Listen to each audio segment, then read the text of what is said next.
Welcome back, all you Fabricans and Fleshbags, to the super, not funny show, SUPER-CAST. I am MO and LADI, your resident Fabricant and comment extraordinaire on all things pop culture. And I'm joined by my good friend, anime enthusiast, video game creator and player, and of course, lover of all things superhero, my good friend Lottie. How you doing today, sir? I'm doing very well. How are you doing? You know what? It's it's been a pretty good last week, I guess. So I'm doing pretty well. Just happy to talk about some superhero stuff with you today, man. You know how we get when we we talk about nerd stuff.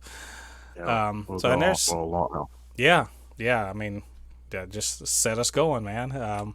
But it's I don't know. It's been sort of a quiet week for superhero things, for better or for worse. I know that we're gearing up for some things to start dropping. Like I know Loki's coming to us next week, and we're waiting for the theaters are opening back up, and there's all sorts of movie things going on, and of course things are being made behind the scenes. So some of the stuff of which we are going to talk about in today's show.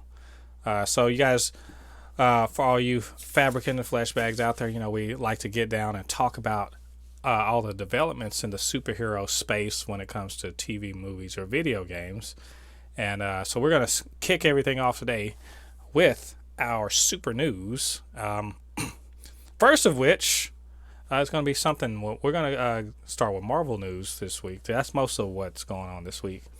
The Marvel train keeps on rolling. Marvel Studios, they're constantly at work on something. So, one of the first things we heard about last week is that it is official. It is official.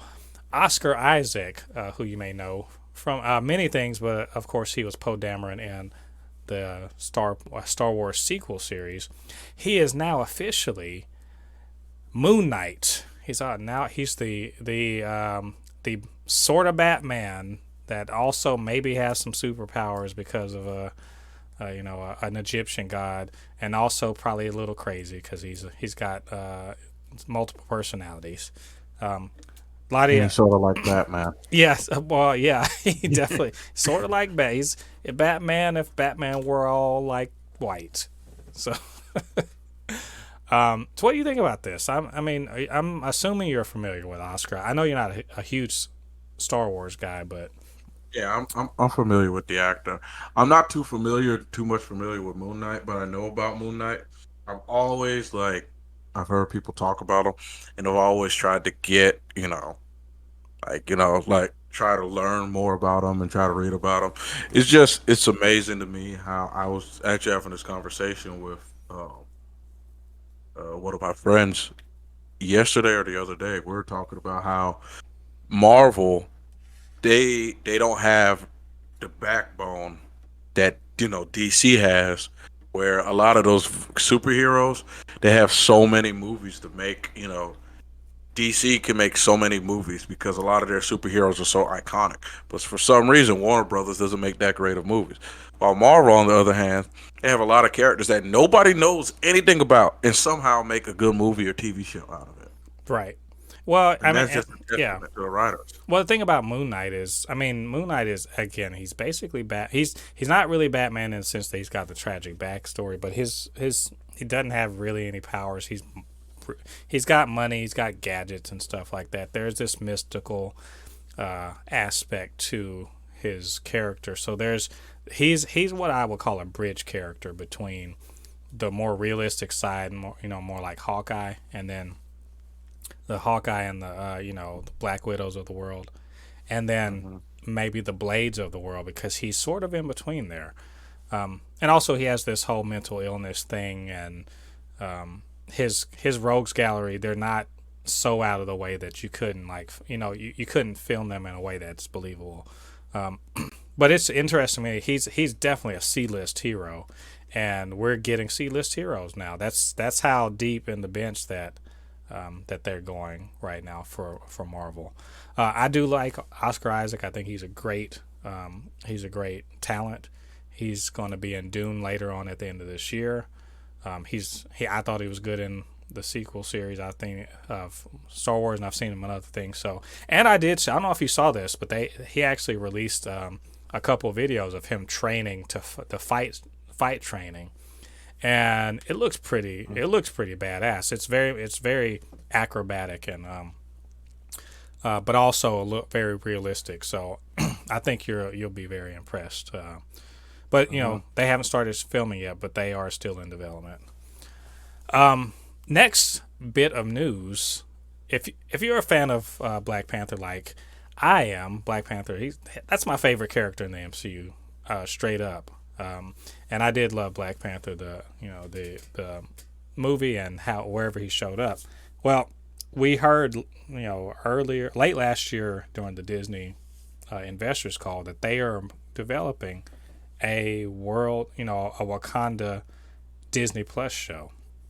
That's not dealing with the Black Panther specifically, but Wakanda itself. And so we got news this week that Danai Gurira, who plays Okoye, the general, the most, as T'Challa would say, the best hand-to-hand fighter straight up in all of Wakanda. She is going to be returning for the World of Wakanda show, which I'm very excited about. And I love Danai Gurira as Okoye in the MCU. So what do you think about that? Oh yeah, excited to see. I love the actress. By the way, love the actress. I love anytime I love the Black Panther universe. I'll love to see more about the. I should be ashamed of myself. I should know how to say their name. Help me out. Which What are they was it? called again? The Dora Milaje? Yeah, there we go. Yeah, I would love to see more of them. And then, like I said, I would love to see about her because, you know, one of my favorite parts about the movie, this woman was willing to kill her lover for her country. Right. Yeah. True patriot. Again, and she was holding it down during the 5-year gap. She was. We don't know who was running Wakanda, but she was definitely holding it down as an ambassador from the nation. And again, we saw her in Infinity War fighting Thanos' army, and she was going ham. We saw her. She killed. Not Corvus Glaive. She killed who was the sorcerer guy, but she killed him. I think she killed him. No, not him. She killed she killed one of Thanos' main people. Yeah, she killed one of those people. She's a bad. Let's just say, she's a badass. Like, didn't she kill that one guy that was fucking what's his name up? Vision, and we just cared. Come on, Vision. Yeah. Come No, on she killed him. Like we barely saw it, but totally stabbed him. So and just to put in perspective, Okoye, the badassery of her, she is in charge of the people that beat the hell out of John Walker. So that they report to her. So she's definitely a badass. So I'm really excited. We knew that they were working on it, but it's good to know that they're making good casting decisions for that Wakanda show. Speaking of well, not speaking of, but speaking of more Marvel news, Thor: Love and Thunder is wrapped. They've wrapped filming. I feel like they've been doing it, filming for about 3 months now, 3.5 months now down in Australia. So they're official. They're officially done. And so now I know it comes out next year, so they've got probably about 10 months worth of post production. And we know Thor movies are pretty heavy on CG and whatnot. So that was good to hear, especially in light of all of the casting that Russell Crowe's going to show up in there as we mentioned before. There's Christian Bale.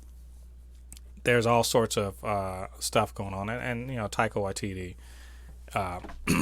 His all that little stuff that was going on in the news last week, but they managed to finish everything up. So all right, with all that said, what's your excitement level for Thor right now? Well, or for Thor: Love and Thunder, just given what you know about it right now.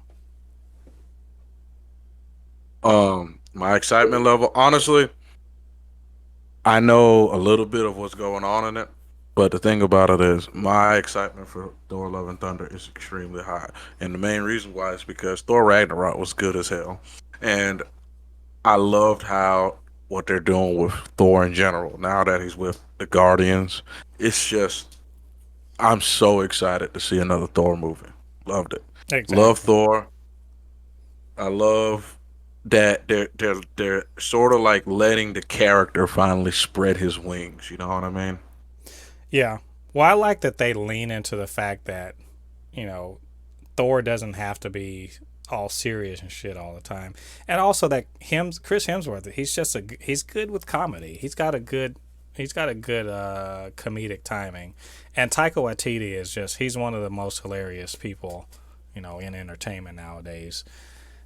But also that there's this is a it should be an interesting story. I mean, we have supposedly the God Butcher is going to be in there, so we might likely be seeing even more gods, quote gods, being put to the sword, which I find all that interesting. But I mean, we already seen the Asgardians sort of get decimated by Thanos, but this is another level of that. We could be seeing other pantheons. I feel like they're going to expand what the cosmic god arena looks like. At least I hope. It's all speculation, but I agree with you. Taika Waititi is pretty great at what he's doing with Thor, so I think it should be good. So great.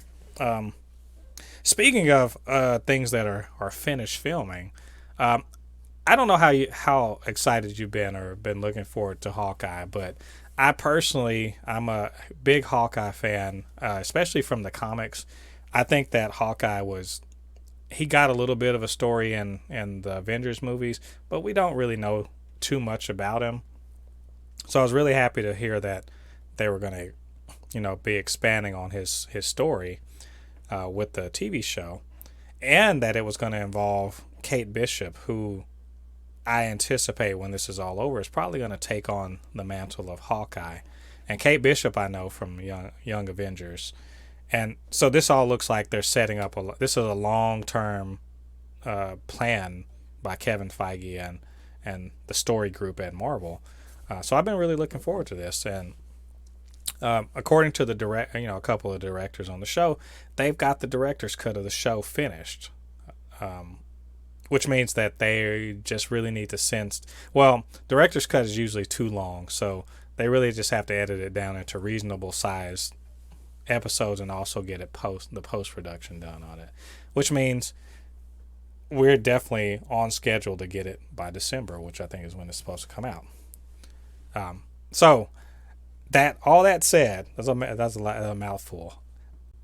Knowing what you know about Hawkeye, and given the amount of time they're given, um, and where they're at right now, one, do you think they are going to make their date at the end of the year? But two, again, what's your excitement level for this show, and for the character of Hawkeye, and just the fact that he's getting a whole series for himself? My thing with Hawkeye is that he's, of course, they've always had a hard time. We all know that Marvel's always had a hard time trying to make Hawkeye a more, you know, known character. And you can just tell by the fact that the whole thing with him in the second Avengers movie, then, thing about making him an assassin, and then, uh, they had the fact with him staying alive and Black Widow was the one that died. So, real quick question: is the TV show supposed to be during the blip Nope, or after the blip it's just post blip. or post blip? Yeah. Okay, so I mean, I'll watch it. I'm not too excited for it because I'm never was really a Hawkeye fan. My brother's more of a bigger Hawkeye fan. I've never really was a Hawkeye fan, even in like the original source material. But I'll definitely watch it. I want to see how Marvel's going to handle expanding upon his character. Right. Well, I just want you to know I'm gonna keep a clip of this. And you're like, I'm not very excited for this because I seem to recall that's how you sort of felt about WandaVision. Am I wrong about that? You're just like, Yeah, I wasn't. what's the point of this? Yeah, I admit I wasn't too into WandaVision. I admit that. I admit that I should have, you know, looked more into WandaVision because WandaVision turned out to be a great TV show, and I'm happy that I took the time to watch WandaVision. Great Right. TV show. I gave it its time because I admit, first episode I was like, no, I was like, but as it started going on, it became really, really good. You Right. know, no, Well, but I'll see. yeah, I would say that like probably this is going to be a little more straightforward, like the way that Falcon and Winter Soldier was. So I don't I don't anticipate it will take that long to get into it. But this it seems like it's just going to be a passing of the torch story. So I find all that interesting, and I like that they're going to lay some groundwork, and some good action. They're going to be shooting arrows at people. I mean, not not arrows with boxing gloves on them. So maybe not that, but they're Yeah, I've seen, definitely going to be I've shooting seen some, that in TV yeah, shooting shows. some trick arrows at stuff. So I am hoping it's going to be good. But I have a lot of faith in what Marvel Studios gets up to. This week we found out that we knew there was going to be a Craven the Hunter movie. Oh, did you know that? I don't know. Did you know there was going to be a Craven the Hunter movie? Had you heard about that? Raven the Hunter movie. Yeah, had you heard about that? I heard about Craven the Hunter. I didn't know there was going to be a Craven the Hunter movie. Yes. Okay, so good. I'm surprising you with something. Oh, I knew that they were working on one. Sony has been working on one since I want to say maybe a year or two ago, but they never said much more about it. But as of this week, Aaron Taylor Johnson, Kick-Ass himself, also Quicksilver from for one movie and Avengers: Age of Ultron, is going to be Craven the Hunter. They have cast him as Craven the Hunter, which makes this. I guess this is the third comic book hero he's going to play. But also, this is. I think this is a big. They're making a big statement about being serious about setting up the Sony Spider Verse, if you will, by casting Aaron Taylor The Johnson in Spider this Verse. role. Obviously he's something of a villain in Marvel Comics, but in this way, I suppose he's going to be something of an anti-hero. Maybe we would assume.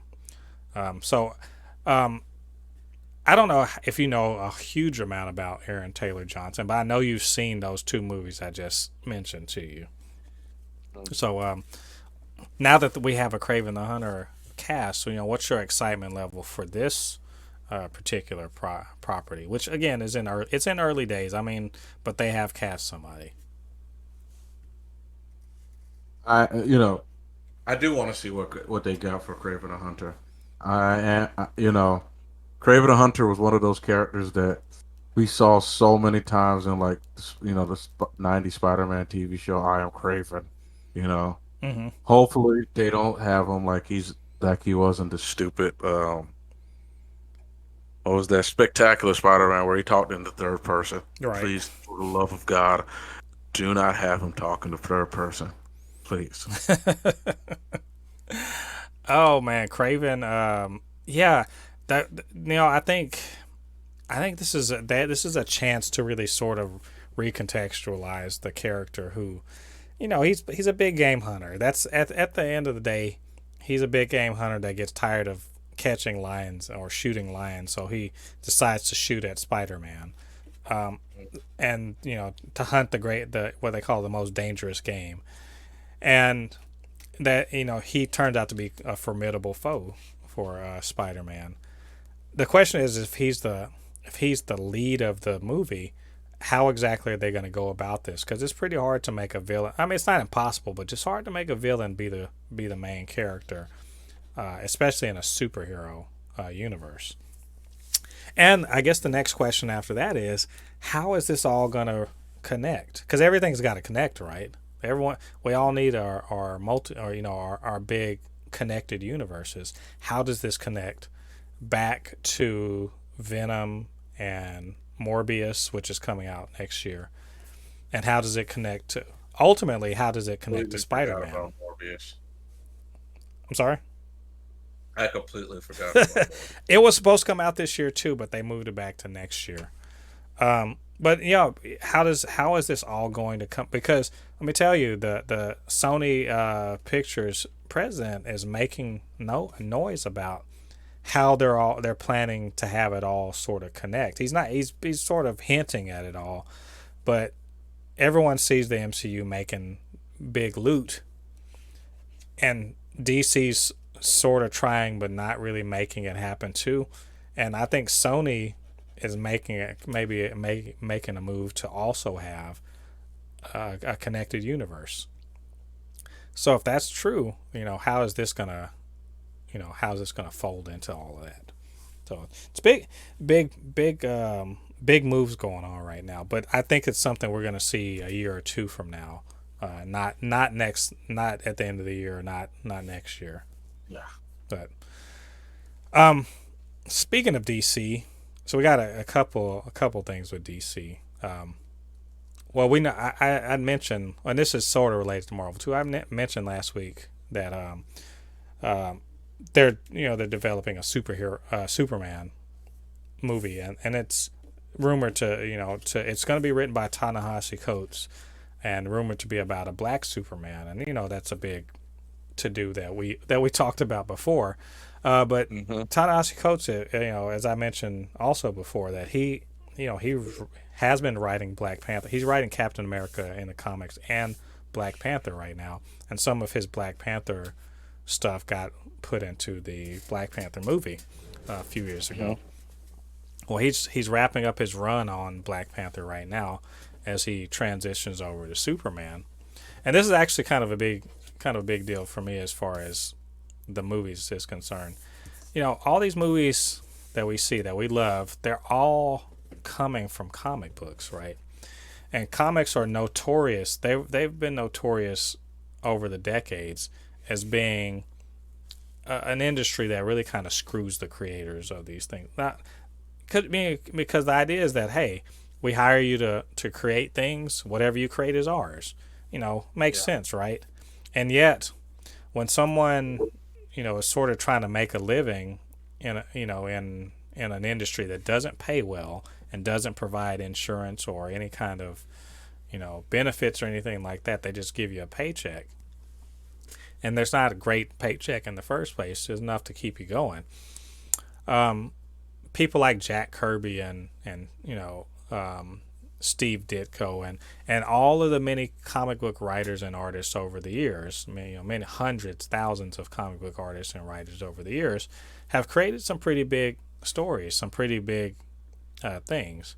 And so in particular, think of all the Marvel movies. Each one they've averaged $1 billion box office, right? This big bank. And all of them are based on stories. They've more or less kind of mined the decades worth of stories to kind of come up with some kind of amalgamation of storylines that concentrates what these characters are about. And so you got to get like Age of Ultron and what was it, the Black Panther story is sort of, it borrows a lot of stuff. Captain Marvel, all of that stuff, they borrow a lot of things. And so the question is, when they do that, when they, in particular for like Falcon and Winter Soldier and for Captain America the Winter Soldier, all of that takes from a very one or two people's ideas and make billions of dollars, and the creators themselves don't really get anything. You get what I'm saying? So why does this matter at all? Well, Ta-Nehisi Coates on his way out of Marvel is kind of like calling into question the kind of practices that would make someone who creates the Winter Soldier speak out and say, hey, they're not even talking to me. No one's talking about, hey, we're making billions of dollars. Maybe we could break you off a little bit or something, maybe a little royalty check. Not because we have to, because your contract doesn't say that, but because we're making so much bank. Why can't we break you off, man? You literally are the reason why Bucky is the Winter Soldier. And so that he was really kind of talking about how, it's kind of not okay, and that maybe maybe the industry would be better to consider the fact that a contract saying something isn't the same as doing right by somebody. That's that's sort of where he's coming from, and I know how I feel about it. But I'm curious, now that you've heard this, what do you think? What do you think about that situation and his words on it? I mean, honestly, he's not wrong. I mean, when it comes to the comic book industry, we all know the creator of the greatest superhero comic of all time died poor, and that is inexcusable. Superman, the creator of Superman, died poor, and that's inexcusable. That should not be allowed to happen. And I don't care what anybody says. It's going to be a stain that the comic book industry is going to have to deal with until the end of time. I think. Real quick, I think I'm gonna have to correct you a little bit. So it's two creators of Superman. In their later years, they sort of tried to make some kind of deal about it. It wasn't as good. It didn't amount to as much money as they made off of it. But you're not wrong in the sense that there are many creators that they fought tooth and nail about sharing these profits. So I'm just a little bit of a correction. And I understand what you're saying, and it's kind of ridiculous because let's compare it to something else. Look at Japan when it comes to anime. I'm pretty sure there's some people that don't like to compare, but look at all the creators of these great anime. They are extremely rich now. Akira Toriyama, the creator of Dragon Ball, is a very, very, very wealthy man. The creator of Naruto, Masashi Kishimoto, very wealthy man. The creator of Bleach, Taita Kubo. I can just go down the list of all these anime/mangas that hit big, and they became rich because they're still allowed to keep the name. It's like let's be honest. Besides Stan Lee, do we know any of these people that created a lot of these comic books?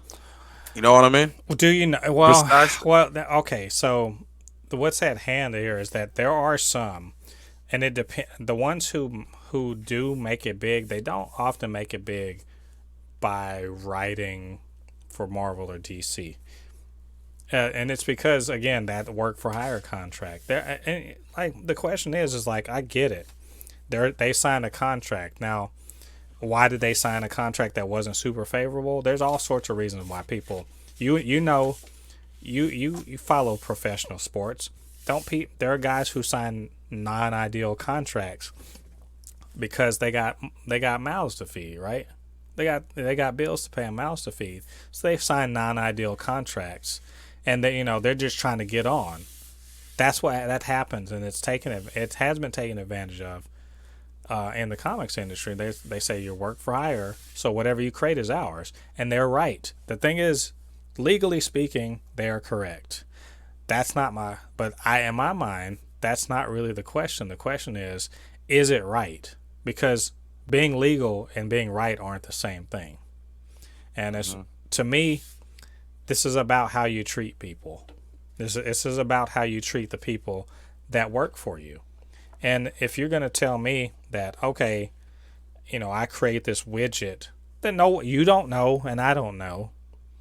When I create it, I'm creating something that has value for the company, but they don't know how much value it is. So they're paying me for what they perceive will be the value at the time. And then in the case of Winter Soldier, in less than a decade, it goes from being, a great way to move some comic books to a great way to get butts in the seat and make billions of dollars. And to have, just because the contract says, hey, whatever you make is ours, we don't have to pay you shit. Is that right? Is it right to literally mine this person's output? They sign a contract and everything, but is it right morally, ethically, to then turn around, make buku profits and not look back and say, you know what? You were basically the reason why this happened. We should break you off. Not that we legally have to, but because it's the right thing to do, to do right by a person. This is a part, and I know this. A lot of people maybe are listening to this. And you're like, why don't you talk about freaking, stuff of a superhero on TV? Because all this shit matters. The way you get the MCU is off the backs of relatively underpaid writers and artists. Let's just call it like it is, who are not going to be compensated in a fair manner. I don't care what you say about the contract. They're not going to be compensated in a fair manner that reflects what their actual contribution to the billion-dollar industry is. That's what I'm talking about. They're not, Kevin Feige, God bless him. I love the dude and what he's doing, but he is essentially remixing shit that somebody else made. He is. They're making albums out of it, but they're remixing it. And the people that made the original things are basically not getting any money for it. And I don't think that's right. I just don't. I don't think it's right. I know it's legal. I don't think it's right though. And let's be honest, they got hella money. You can't turn around and just be like, hey, here's $1 million. That's a fucking rounding error. I'm not even kidding. They could turn around and be like, hey, you contributed a lot. Here's $1 million. And just write that check. $1 million doesn't mean shit. $1 million is real money, but to a multi-billion-dollar corporation like Disney, it's a rounding error. It really is. It's not hard. And it kind of sucks. It kind of sucks the way that works for creators. Yeah, it's a little unfortunate because I do agree. It just, a lot of people's, like you said, they're probably like, oh, we don't want to hear about that, But it's at the end of the day, it's true. Like because there's somebody right now that I'm creating my own video game and I'm creating my own story. It will suck, and I'm pretty sure the hard work that I put in to create these characters and these models. A company just comes in and just takes it and just pays me. This game becomes this multi-billion-dollar thing, and I don't get any compensation for it. Or you get some compensation, but it's not in line with how it's exploited. That's what that's what I mean. It's something to think about. I think the industry could be better. Just definitely could be better, because this is superheroes are big business, and the people who are creating the stories ought to share in the profits. It shouldn't just be just the big wigs. Let's talk about the Sandman, which I know you're not really familiar with Sandman, but this is superhero related. It's comic book related. Sandman, as I was telling you before we got on the show, it's a Neil Gaiman, one of the greatest writers and comic writers of the last 30, 40 years, fantasy writer, just all around creative dude. I've read much, not all of his stuff. I've read a bunch of stuff by him. You've read some stuff by him that I mentioned before, and he wrote this comic. He was just kind of breaking into comics back in the early '80s. He wrote a comic called Sandman, which was something of a reimagining of the Sandman superhero. He had like a little sleep gun, and he was sort of like this pulp detective, whatever. But in this way, instead of Sandman being that, he's actually the Lord of Dreams, and it's a very big idea, existentialist, surrealist kind of exploration of morals and philosophy and all this other stuff in comic book form, and their DC superheroes show up in it. You know, Lucifer is in there. Lucifer, the TV show, is something of a spin-off. It's a comic that spun off of Sandman that they eventually turned into a TV show. So Sandman's kind of a big deal. Let me just say, it's kind of a big deal in terms of comic books. And so I think last year Netflix won the bidding to produce a Sandman TV show for Netflix, and so they're putting good money into it and all that stuff. They're all the care and this is going to be one of the more high profile Netflix productions, and I would say put it on the same level as like an Umbrella Academy, in terms of like what you can expect from the not maybe more than probably more than Umbrella Academy, to be honest. So with that said, why are you talking about this, Mo? I'm mentioning it because they last week they revealed the cast of the show, all the major players who we can expect to see, and this is part of I would consider an ongoing discussion between you and I about just how freaking terrible nerd culture can be sometimes. So when they released the cast list, the racists came and I would say, I don't want to say misogynist, but like kind of racist, misogynist, whatever, anti, whatever, the gender police came out of the woodwork and got all bent out of shape for two cast members. One of them is they cast the character Death, who's the sister of the guy, the Sandman, as a black woman was cast, and then the character Desire, which was cast by I guess a non-binary actor. So that the bigotry came out of the woodwork. There's all this big to do about it amongst which is, it's always interesting to me that they're just like, that's not the way they are in the comics, so they got to be comic accurate. In the comics, they're white, so they got to be white. Or in the comics, they are a woman, so they have to be a woman. And I find that interesting that that's what they get stuck on. You think about that. They get stuck on that, the race and the gender identity, but not stuck on the fact that they're not in the Marvel universe, Age of Ultron is not anywhere near like what it actually is in the comic. Like, so there's this big deal about, they don't make a big deal out of that, but they make a big deal out of the fact that this character has to be white because in the comic they're white. Why don't you respect the original material and do it the way they did it originally? And I'm sure you've seen stuff like this before. Yeah. It's oh my god. Let me say real quick, this shit, I'm not kidding. I said to Jen the other day, I'm like, this is the shit that really makes me be like, oh, that's why nerds get beat up. Or to really just be like, oh, good God, y'all make me hate to identify with you motherfuckers because y'all are just hateful. This shit it's hateful. It's hatefulness. It's hate. That's all it is. I mean, it's ridiculous. Okay, I'm gonna let you talk though before I keep going on.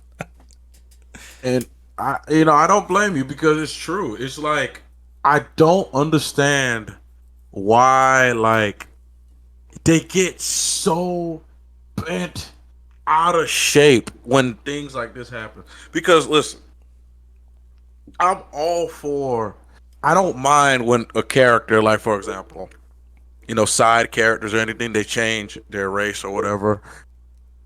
The only thing that I feel like when it comes to changing the race of a character, that I feel like they shouldn't do too much is that I feel like sometimes it will cause them not to create new characters.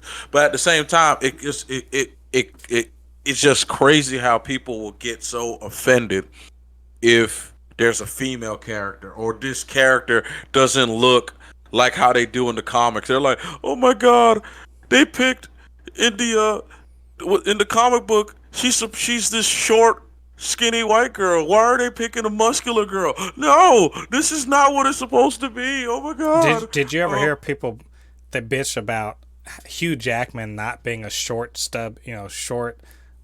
stocky dude for Wolverine, and then everyone thinks you see him as Wolverine and you shut the hell up and move on, right? Or what? I love this is the argument I love to hear. This, and they always jump to this too. Look, let's just call it like it is. I don't feel like pulling any punches with these motherfuckers, the racists in the culture, and in nerd culture. There's just these dudes, or women too, but there's these people that they're so stuck on this shit that they, in their mind, if it's not exactly like the comic, there's no way you. So in their mind, you can't race swap anybody, or else you're. That's their justification. They're really just being racist, but whatever. So they'll say some stupid shit like, "Well, what if we swap the Black Panther out with the white man?" Okay, well, allow me to show how that's a dumbass argument and your logic is stupid. Well, let me ask you this: if you made Black Panther white, would it make any kind of sense? I'm just saying, would it make any sense? It's literally about an African king, a king of a country that was never conquered, never had anybody enslaved. Why would he be white? In what way? That makes no sense. It changes the character at a fundamental level. Now, this character death, is a cosmic embodiment of something. Of it can be whatever it wants. It could be a cat. Right. This would be the same thing as if we were in Marvel. If they're going to do Galactus and they're like, he's got to be a huge white dude with like a purple suit on. Well, what if he's not? Yeah, what if he's not? Does that change anything about Galactus? It doesn't have to. Galactus can literally be like in the other movie. They had Galactus as a cloud, and I'm like, well, I mean, it was Galactus. The movie was awful, but it wasn't because Galactus was a fucking cloud. That wasn't the reason. Yeah, it's just like you could be whatever you want. It's like, for example, if they decide to make, for example, Iron Man, they can change the race of Iron Man. They can change the race of a lot of characters. There's only certain characters that you cannot change because, like you said, it will fundamentally change the whole entire. I would almost say you couldn't change Iron Man to be. I think maybe you could, if you changed his geography, you could change his race. I mean, technically, Iron Man can be any race. He could be. But if he were American, and I've heard this argument made, and I actually kind of like what it's saying, which is, this was said about Batman, but Batman being white is sort of essential only in this context, because in order to be Batman, you have got to be the privileged son of a generationally wealthy, not rich, but a generationally wealthy family. So there ain't too many black people that have multi-generational wealth, and I'm not talking about we rich. No, I'm talking about billions of dollars, but to the point that your family has names, has their name over buildings and shit like that all over the place. That makes sense. So if you race swap Bruce Wayne, you're gonna have to justify that shit to me pretty hard. But if you race swap Superman,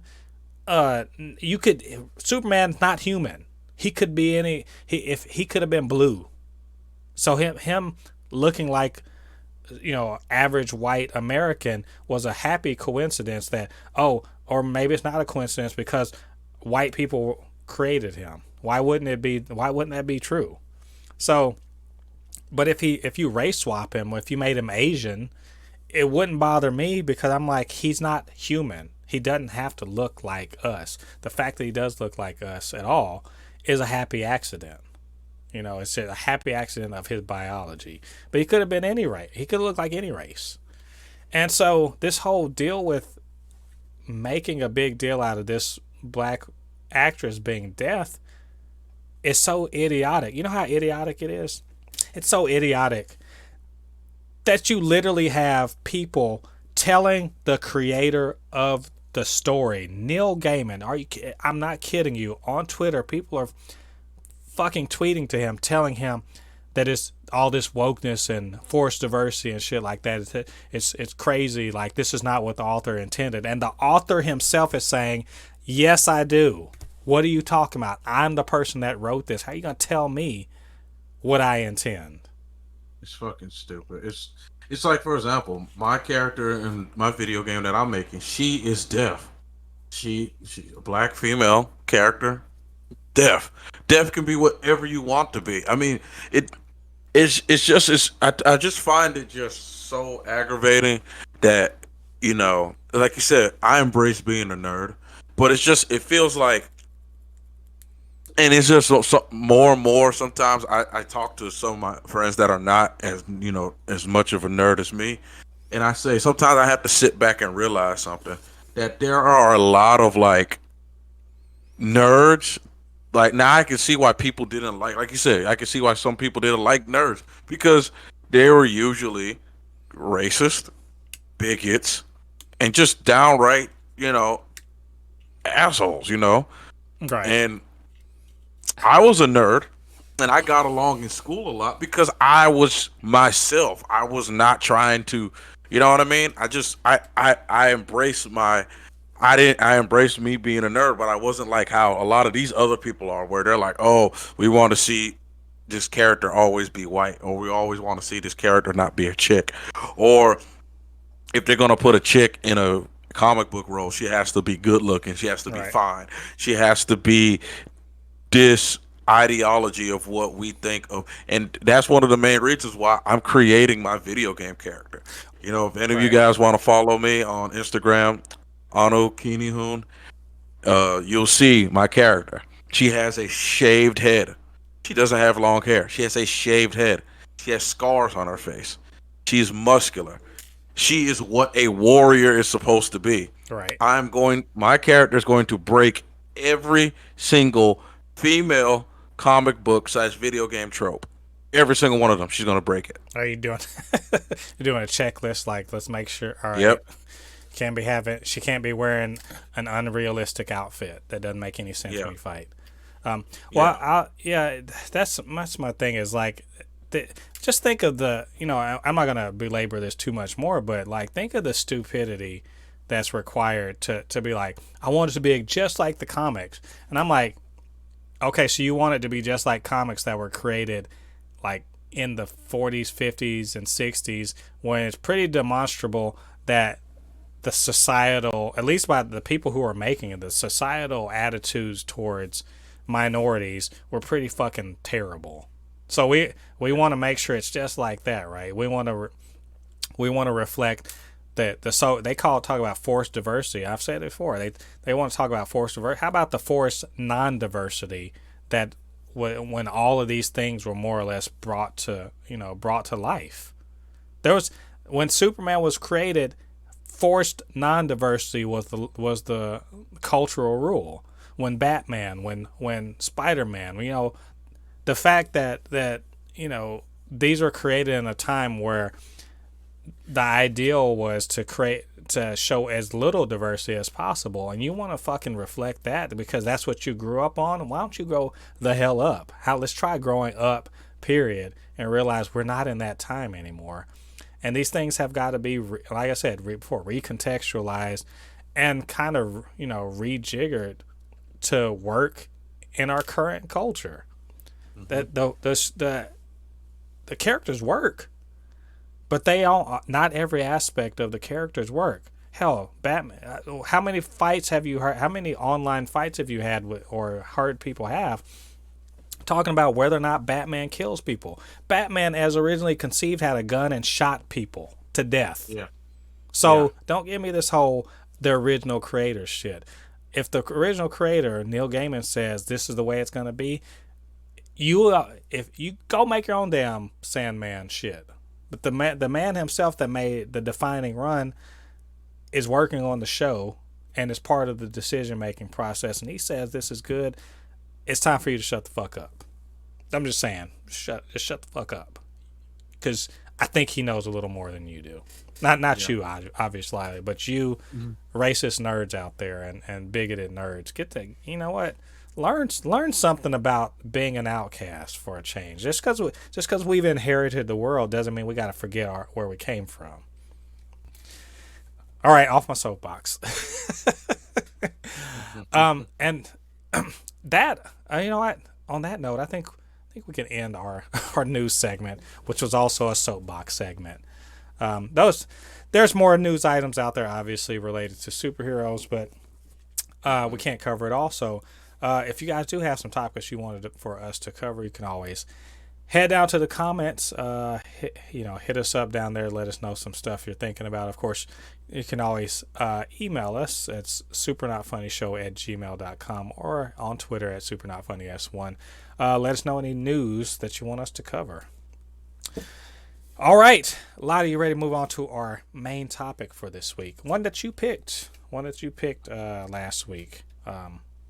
So I'm gonna let you more or less cover this segment, but I will introduce it. It's going to be superheroes in video games. And we want to talk about. I think what are we doing? Our top three? Yeah. Top three. First, video games? let's first give it like our own top 3 video games. Yeah. You know.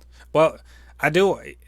You were saying before that, what's the rule about superhero video games? What do you think the rule has been as far as in terms of quality? In terms of quality, first. Well, I mean, I have to feel I'm sorry. Maybe I'm saying the wrong thing. Maybe not rule. What have we come to expect from superhero video game tie-ins? Well, one, I have to feel like I am the superhero. If I'm playing your game and I'm playing a Batman game and I feel like I'm not Batman, I feel like I'm James Bond, your game's fucked up. I need to play like how I feel like I'm playing as Batman, or I'm playing as Spider-Man, or whoever the superhero is conveying. I should feel like that hero playing the game. Right. 2, don't keep reusing the same missions over and over again. Don't get me wrong. There can be some form of redundancy in the game where you can reuse certain missions here and there, but don't have it where it's constantly coming up, where we're constantly just doing the same mission. One of the problems that some older Spider-Man games had is that one of the big things that they love to do in Spider-Man game is chase people. That's one of the biggest things. Every Spider-Man game, even the newest ones, have them chasing. But it felt like the older Spider-Man games, like the original Spider-Man movie game, that's all you did in the whole damn movie was chase. You didn't do anything else but chase. But there was a few times where you went into things, but it felt like you just chased the whole damn movie. You know what I mean? Mm-hmm. Right. And just change it up a little bit. And that's really, to be honest. And then, of course, don't let the game be too short. You have to. I'll take this. I'll say this. You have to make the game feel like a movie. Like, it felt like that game could be turned into a movie. So that's why a lot of times you saw a lot of video game superhero games. They were made during when the movie was shooting or after the movie came out, because they were like, well, we can just copy and paste the story that the movie had. It just add a few missions here to make a good game. But nowadays, you have no idea when these movies are going to come out, so they have to start making their own thing. So one of the things that they need to start doing is having it that when you're playing the game, you can see this as a movie. You can see like, oh, okay, like playing the Marvel Spider-Man game. I can literally see the Marvel universe making this into a movie. Or playing Arkham Asylum, I can see DC DC, for the love of God, please make a game like the Arkham Asylum. Please, please, we're begging you, for the love Right. of God. But that's really the main things to make a good superhero game. Yeah, and by and large, they've been pretty bad at it. Yeah, For the most. yeah. And I'm going to tell you, what's the first superhero video game I ever played goes all the way back to the Sega Genesis, which was the Spider-Man. Was it Spider-Man versus the Sinister Six or just Spider-Man? But it was a side-scrolling, and I recall it being pretty fun. But I was playing it on a friend's Sega, so I didn't get very far into it. That was the first one I remember actually playing that had superheroes in it. But I miss those days. Yeah, We didn't have a certain game, but your friend had it. yeah, I didn't have a Genesis, so I just went over to my friend's place. But yeah, I think they've gotten more sophisticated over the years, but ultimately, a lot of them were just a lot of cash grabs. Especially in the '90s, there was a lot of cash grab superhero stuff, and some of it might have been fun, but they were limited by technology and whatnot. But also they were just limited, I think, by imagination, because unfortunately, the thing about superheroes is they got a large array of powers, and there's a lot of villains and things that they fight, and so making it side scrolling and worth anything is kind of hard. So, and even when we went into 3D, that didn't make anything necessarily better, because again, limitations of hardware and imagination. Just actually getting them to play right was just one thing, much less having a good story that you gave a damn about. And I feel like it's only really recently, where we've gotten the story and the technology to both come together to actually tell a good story and have an engaging game that you actually wanted to get to the end of. And then, voice acting and all that other stuff. So basically the production values have gone up dramatically, which still doesn't make a good game. So would it be fair to say that 8 times out of 10 of a superhero video game is going to be bad? If you go like averaging it throughout history, yes. Nowadays, I would say it's more of a 50-50. Well, Maybe 60-40. Yeah, I'm saying 60-40. I'll say it's more 40 bad to good. I'll say about 60 from good. Like I'll say it's 60% good to bad, because right now, with how Marvel is making the Spider-Man games, I mean not Marvel, Sony. The way Sony is making the Spider-Man games, they're pretty much going to be good. They're going to be good. And even like with the Batman games, the way they got the whole the Arkham series, it's been good. There hasn't been a bad Arkham game yet. But the thing about it is, and also Marvel's Avengers is so good, right? Oh. See, remember 60-40. 60 for every 2 good superhero games, there's gonna be that one that you go. No, I actually so much potential. I feel like maybe it's the other way. There's good, but there's more bad than good, just because there's tie-ins and stuff. Even though the tie-ins have kind of diminished somewhat. So maybe you're right. Maybe it's 60-40 good to bad. Yeah, because it's not like, because that's one of the things I wanted to get into. Like, it was at one point, you remember, there was at one point every single superhero game sucked. Like, it just was terrible. Because one thing that we always could rely on, that Spider-Man was going to make a decent game.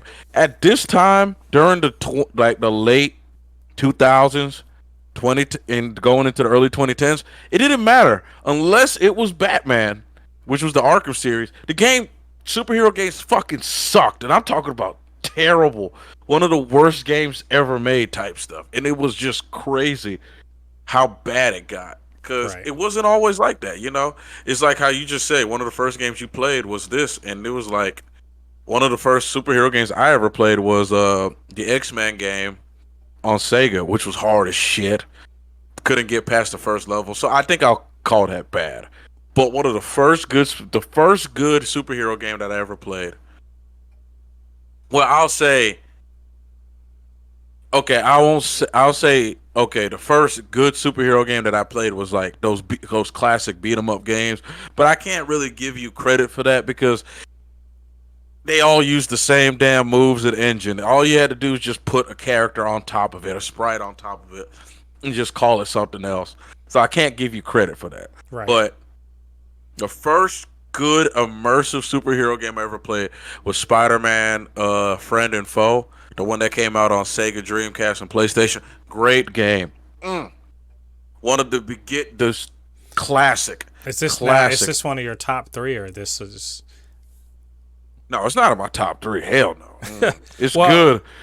Yeah. No. Well, I was gonna say maybe. Yeah. Why don't we go into our top 3, and we'll try to briefly cover them. And I'll let you go first, or at least do your number 3. How about that? And okay. I'll do my number 3. My number 3 is Spider-Man 2. Spider-Man 2, which I've never played. I'm just gonna. Oh, you didn't play it? And actually, I'm gonna preface this all by saying I'm not a huge video game player, so probably I haven't played the one that you're gonna say. More than likely. Yeah, Spider-Man 2, the one that came out, the movie, the movie adaptation of Spider-Man 2 back in 2004. Great game. It was the greatest superhero game of all time until what's it called? My number 2 showed up, which was Arkham Asylum.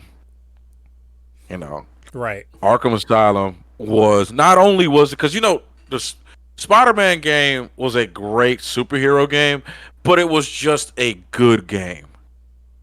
You know what I mean? It wasn't.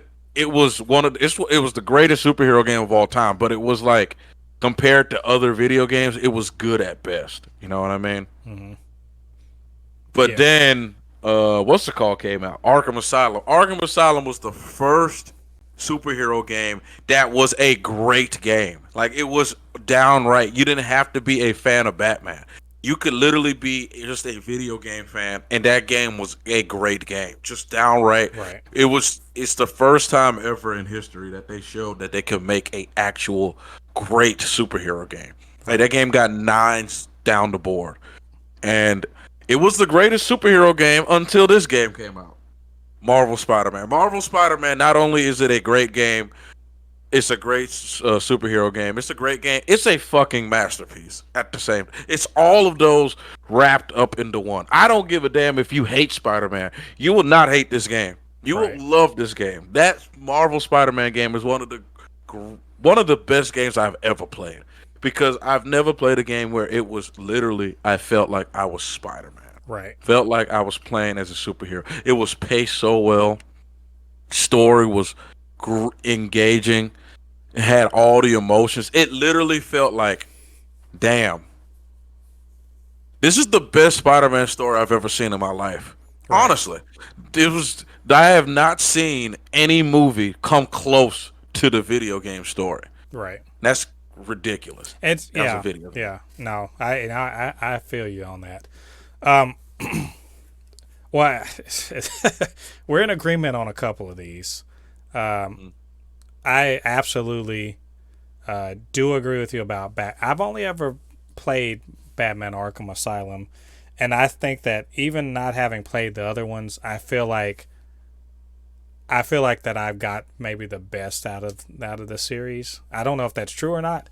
Arkham Asylum is the best one. Yeah, I fully intend to go to play the other ones. I played a little bit of Arkham City, and it was good, but it was just more of the same. But Arkham Asylum, to me, I started playing it because it was a Batman game, and I'd heard, I had always intended to play it. I finally got around to sitting down and playing it, and just like hours passed. That's a game. When I know a game's good, is I sit down to just like screw around a little bit in the game, and then it's like it's 1 a.m, you know, and I'm like, oh shit, I got to get up for work, so I better go to sleep. It was just kind of one of those, and it hit all the right notes with me. It leaned into the detective aspect of Batman that we don't see much of nowadays because of the DCEU and whatever.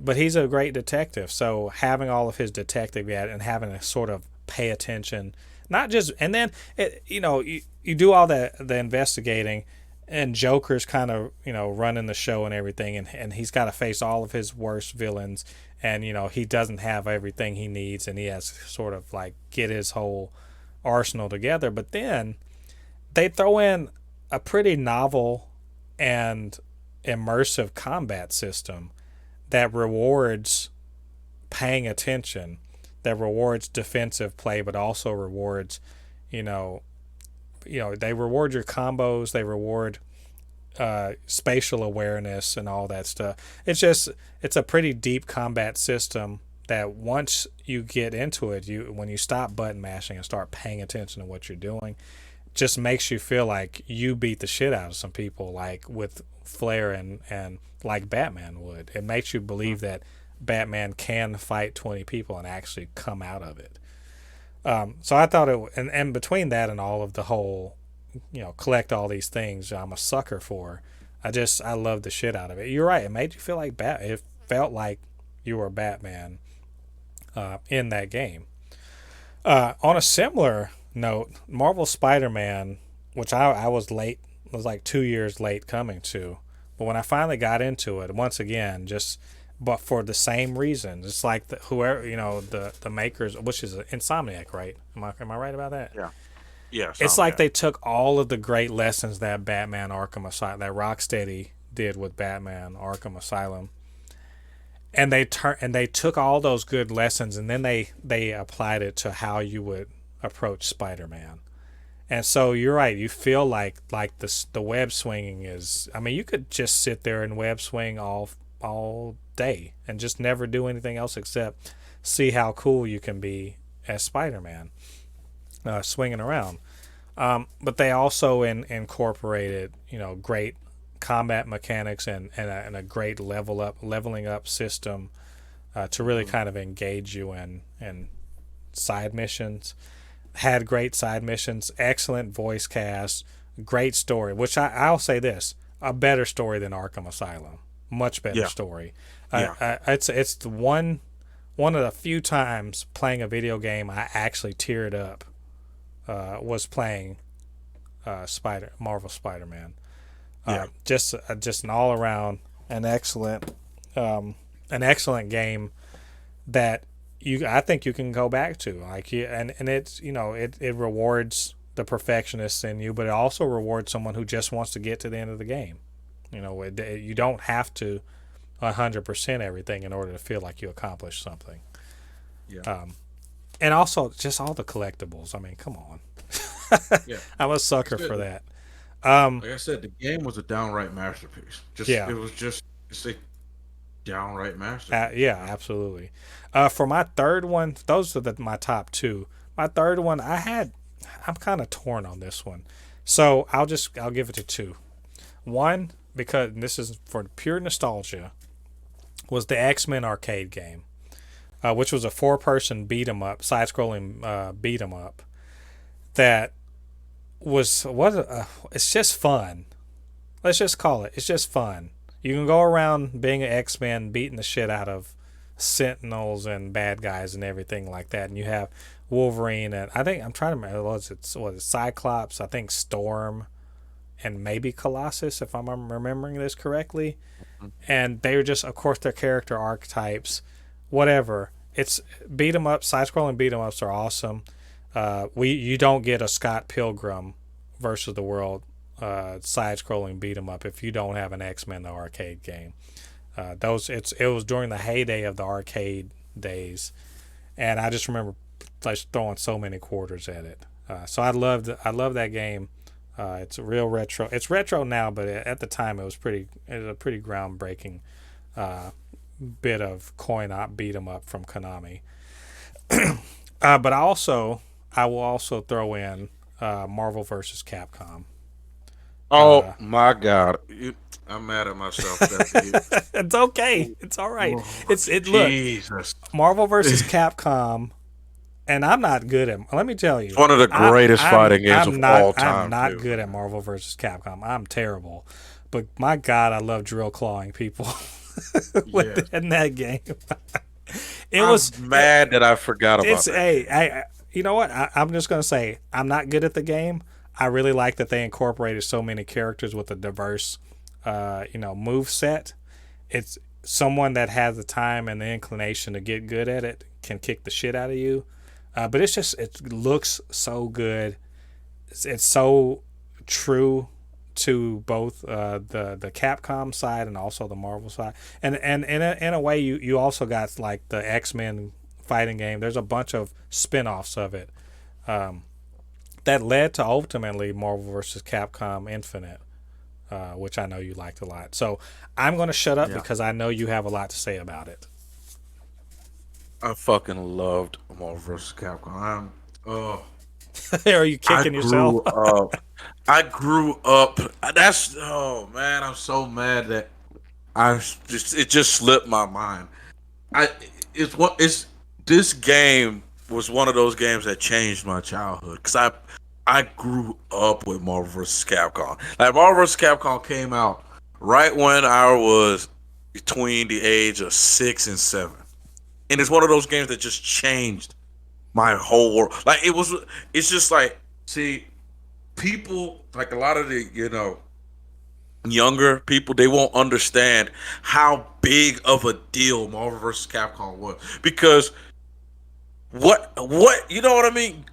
Like think back to that. Like how the hell did they put Marvel and Capcom characters in one game? And it's a fighting game. Now, And now, help me to remember. Now, was that maybe that wasn't the first game, but was that one of the first um, team tag team fighting games? I think it's the first one ever made. Yeah, yeah. It I kind think of it's the introduced first. the tag team aspect of it. Yeah, I think it's the yeah. I want to say it's the first one ever made. I'm trying to think If not, because all the it at least popularized that particular format. yeah, Marvel vs. Capcom literally had a massive influence on the fighting game industry in general. Like Tekken Tag exists because of Marvel vs. Capcom. Dragon Ball Fighter Z is a you can just tell by looking at the game. It is definitely was influenced by Marvel vs. Capcom. Marvel vs. Capcom is it's one of those fighting games that I like how I just said. It was not only now I got to rewrite my whole stuff. I probably put that as number two. Honestly, I'll probably put it as my number two because it literally meant so much to me. I played so much of Marvel vs. Capcom 1, 2, and 3. It was such a big part of like me growing up, and it was not just a good game. It's a masterpiece. It you cannot like in 100 years when there's an historian that's going to talk about fighting games, they do a documentary about fighting games. You cannot have that documentary without mentioning Marvel vs. Capcom. It just does. It will. You cannot talk about fighting games without mentioning Marvel vs. Capcom. Right. Just it was that good and influential of a game. Yeah. No, no doubt. I remember there are a lot of people that were into it, and I know that they are people still play it to this day. So it's not like it hasn't gone away. Definitely. Hmm. Uh, and I just loved, especially as a comic book fan at the time it came out. It was just kind of amazing, and you ignored the fact that hey, Magneto will totally kill the Punisher. So or not. I don't even know if the Punisher is in, but what I'm saying, he'll totally kill some of these people. But we ignore that. We ignore that Juggernaut would destroy other. But let's don't talk about that. Captain America versus Juggernaut. That's what we want to see versus Yeah. Ryu. That's what we wanted to see. So, definitely my favorite superhero games. Can we both agree? And I've never played this game, but it's widely acknowledged the shittiest video game, superhero video game of all time is. Go ahead. I know you. I know you know it. Superman 64. That game was fucking terrible. It was. Oh my god, it's probably the worst game of all time. Like, not only how we all talked about like this was not just a good game, a good superhero game, all that stuff. Not only was this a terrible superhero game, it was a terrible video game. It was such a bad game. If none of you ever heard of Superman 64, look it up. Please, just look it up. Superman 64 was literally, you'll think, oh man, that's kind of cool. Superman with the, no, you're literally Superman flying through rings. And your flight controls were so jank. Like, imagine trying to fly. Look at the N64 controller. Look at that thing. Imagine trying to fly with that thing. Exactly. It was a terrible. It was, oh my god. And you know what's so bad about Superman 64? What's that? Nintendo was bragging about the game. You didn't know that, did you? No. Nintendo was like, "Oh, we got Superman 64." Like they hyped up that. I remember as a kid, they hyped up that game so much that one of our like there was a one of our friends' older brother went and bought the game when it first came out. I remember we were all excited. Superman 64. Everything about the game is terrible. It's like how Mario 64 the world, even though it's like in today's day and age it doesn't look as good, but back then the world was vibrant, colors, all that stuff. The city literally looked like a bunch of gray blocks. Yeah, it was a terrible game. And I've only ever heard about it. I'm never going to buy it to find out if this is true or not. But it doesn't sound like the. It sounds like among the other technical failures of the game, one of the biggest sins it did was to make you not feel like you were Superman. Like that, I get that side-scrolling beat 'em ups like the X-Men arcade game isn't gonna make you feel like you're, but it's close enough, right? It's close enough to the character that you're playing that you'd still feel like, okay, I'm this character. But it seems to me that everything super about Superman didn't exist in that particular game. Quite aside from its technical challenges, it's no good if you don't feel like you're actually Superman while you're playing a game, which I imagine is why we haven't seen a Superman game yet. Probably the closest, the closest thing I think to a Superman game is probably Dragon Ball. What's that one? The Dragon Ball Z. Kakarot. That's probably the closest thing to a Superman video game you're gonna get. See, the problem with, they talked about this, one of the things they talked about in the gaming industry when it comes to having super overpowered characters, that they say it is hard because these characters can literally punch a planet and destroy it, but you have to keep the character, like the game, people, like, you have to keep the gamer engaged. It's like the creator of God of War. He was talking about, he's like, yeah, Kratos literally fought gods that can destroy planets, nigh universes, but he struggles to open a chest, Yeah. But it adds to, but you have to do that, because if Kratos just walked up to a chest and just yanked it open, or if he just ran through the game at light speed, it will be just it will be a universe buster simulator, and that's not fun to play. You know what I mean? It's just cool to see that all the things you can destroy, but eventually you get bored. You have to keep the characters engaged, and that's the thing. I feel like if they make a Superman game, you can make a Superman game, but you started off with like Superman Smallville, like Superman. And throughout the game, he's developing his powers. And when he's like fighting a super powerful character, like for example, Zod. Let's say the end all be all villain is Zod. You can have it at the final boss fight. They're fighting in space. You know what I mean? They're fighting in space. So you can show that he is Superman. Right. But the thing about it is, a lot of these game developers, they're just scared of making a Superman game because they don't know how to turn that overpowered character around him and make it an engaging game. Like, it's just, you just gotta figure out a way. If it's like honestly, if Corey Barlog can turn Kratos, who literally can lift planets, if he can make his games engaging, anybody can do it. Just nobody has the balls to do it right. Unfortunately.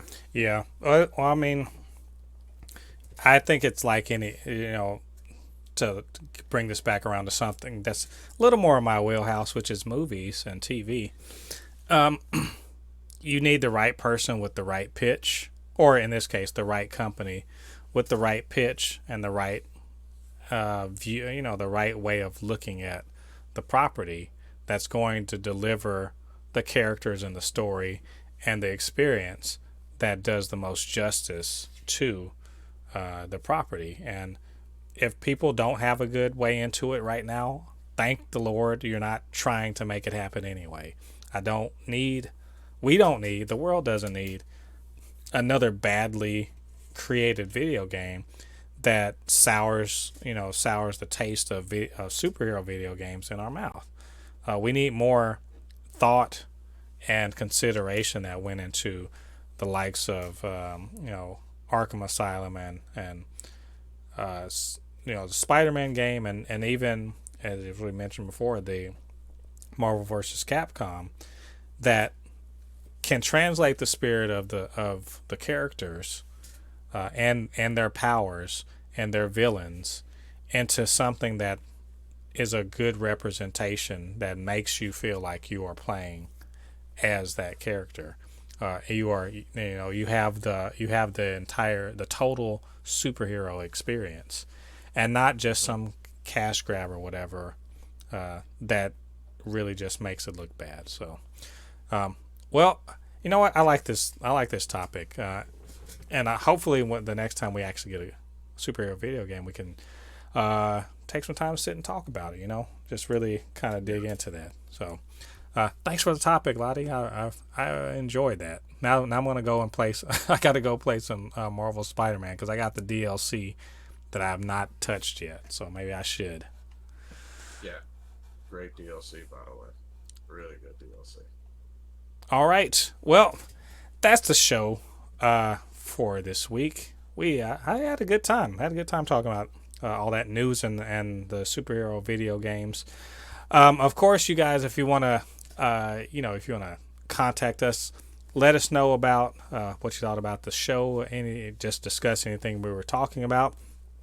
You know what you can do? Get down there to the comment section and let us know what you're thinking. Of course, you can always hit us up, supernotfunnyshow@gmail.com or at supernotfunnys1 on Twitter, and we can chop it up about all these superhero-related comic books and movie, TV shows, video games, all that fun stuff. We would love to hear from you. And while we're at it, Lottie, do you have any socials you want to share with people? Let them know how they can contact you on the internet. Oh yeah, if you wanna you wanna see some of the stuff that I'm working on, like I said, I'm creating a video game and a couple of different characters. Check out my Instagram. It is Anukinihun. It is spelled ANUKINHUN.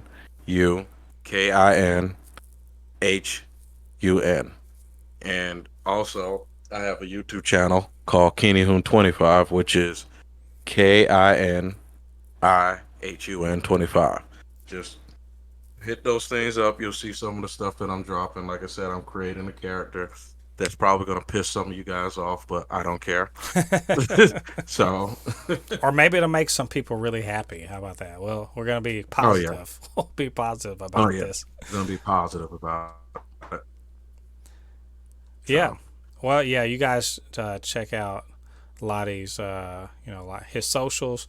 Say hey to him. See what he's got going on over there. And I'm sure you guys will be having a good time. And, hey, are you guys a member of the Super Not Funny Show family? Because if you're not, you know what? Make your life a better life by joining us by hitting that subscribe button.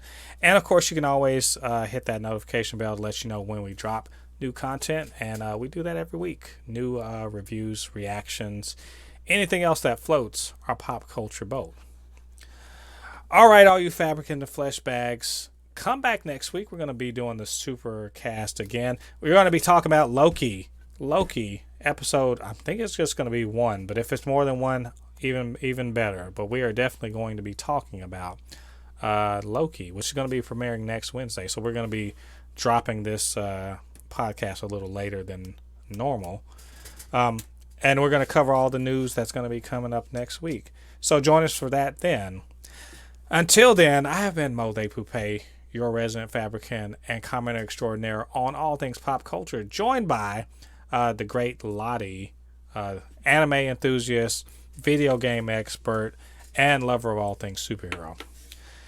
And we'll catch you guys on the other side of the thread. Peace. Peace.